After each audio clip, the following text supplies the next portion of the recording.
Organizers of End Bad Governance protest have called on President Bola Tinubu to release the remaining arrested protesters that are still in the detention center and tender public apology for the inhuman treatment they were subjected to. Speaking with newsmen after the press conference where it was declared that there will be another peaceful protest on Friday when some of the arrested protesters shall appear in court, it was said that the arrest of protesters is unconstitutional and the prolonged detention is a flagrant disregard to human rights. There are hundreds of protesters arrested during the August protest who are still languishing in different detention centers across the country.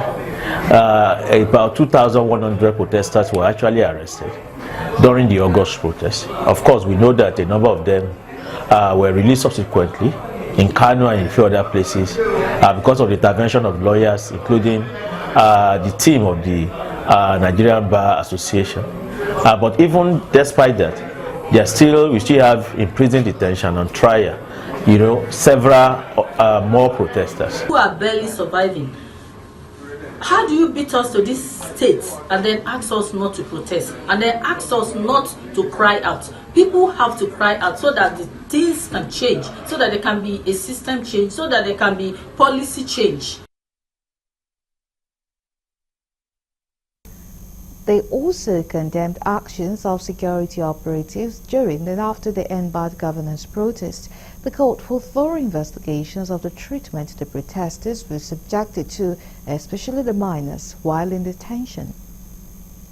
The physical appearance of the children who were brought to court last week Friday fully exposes the fact that they were subjected to all kinds of maltreatment while in the custody of the police.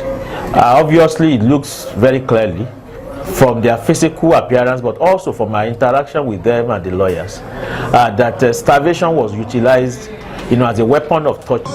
There is no keener revelation of the soul of a society, of a nation, than by the ways in which it treats its children.